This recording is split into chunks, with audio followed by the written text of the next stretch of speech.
Where do I go to get my name back? That's what he said. You may remember Richard Jewell. That's what he said. They even made a movie about him. Richard was the man who made the first call into the police about the suspicious package in Atlanta during the Olympics, the package that blew up. Not long after, FBI sources privately shared with the media that Richard Jewell was actually a suspect. The media didn't need any more than that. Within days, they had him all but convicted. Never mind that Richard Jewell was the hero of this case, the one who saved hundreds of lives. And yet his life was ruined, dragged through the mud, through rumors and innuendo and gossip. So when NBC settled with him on a defamation lawsuit for $500,000, Richard replied that it would be nice to be vindicated, but more importantly, he asked, "Now where do I go to get my name back?" It's a good question. After your name is dragged through the mud, after your reputation is ruined, after hearing the whispers and feeling the stares, where do you go to get your name back?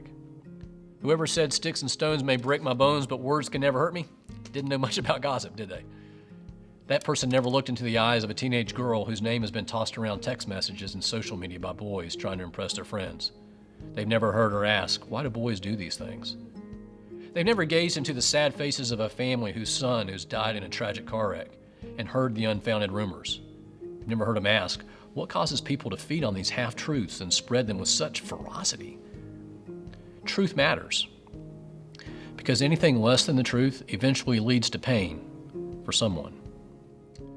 The people of Israel love to murmur, and they love to complain, especially about Moses. They even complained about God. And all kinds of people love to gossip and murmur against Jesus, just like in today's gospel. The truth is a powerful thing. In fact, our whole society depends on it. Every relationship you have, business, marriage, friendship, depends on truthfulness, doesn't it? When we don't tell the truth about other people, when we gossip, stick our noses into areas where they don't belong because of a desire to be in the know, when we slander, intentionally set out to hurt somebody with our words, bad things happen. Marriages crumble, deals fall apart, relationships sour, friendships end, and sometimes lives are destroyed. The tongue is a dangerous weapon. It's a powerful tool, and there are no tongue control laws. The tongue is remarkable. It can destroy thousands of lives without shedding an ounce of blood. Most of us don't think of ourselves as murderers, do we? But we murder people's reputations when we gossip, or when we stand by and let somebody else assassinate a person's character. Gossip can never be undone. Some people will never look the same way at that person again. It's evil. Gossip is the invisible sin, and tragically now gossip is just another name for conversation. Social media has made murmuring normal. In fact, it's made it accepted, encouraged, and not even noticed. In fact, a lot of people have gotten rich off gossip. But you and I are called to be the people of truth. Honesty is not the best policy. Honesty is a way of life. People of God deal honestly with other people. We live the truth. We shouldn't look like the world. A University of Virginia study found that Americans typically lie to about 30% of the people we meet. We lie for our own gain. We lie to impress people. We lie to make ourselves look better. Yes, I am a marine biologist. We lie to make other people look better. That dress makes you look so skinny. And a Cornell study found that we lie to people most often when we're on the phone and face-to-face, and least often via email and text, where there's a written record of what we actually say. But you and I are called to be different. Words have power. Words have the power to heal, to give hope, to encourage.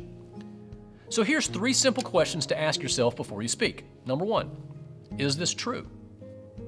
Take this seriously. Before you say something, ask yourself, is it true? If you don't know that what you say is true, stop. How much grief could have been saved in Richard Jewell's life if someone had merely asked themselves the question, do I know that this is true? Second, is this necessary? Sometimes there's no denying the facts, but it's just not helpful to broadcast them or to have other people take pleasure in the shame of somebody else. There are times to remain silent. And the best way to prevent gossip is to ask yourself, is it really necessary to say this? Does this person really need to know? And if the answer is no, stop. Third, is this charitable? Slander means to intentionally use words to hurt someone. And slander is easily prevented by this question. Will these words bring hope or healing? Teenage friend of mine recently began working as an intern in a large office, and there's lots of employees.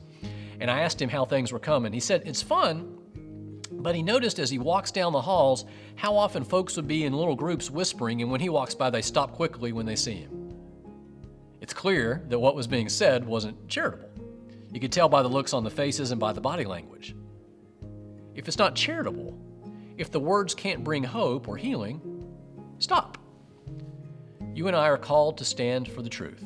We're called to stand out for the truth, to speak the truth, to use words to help, not to hurt. We are called to be a people of truth.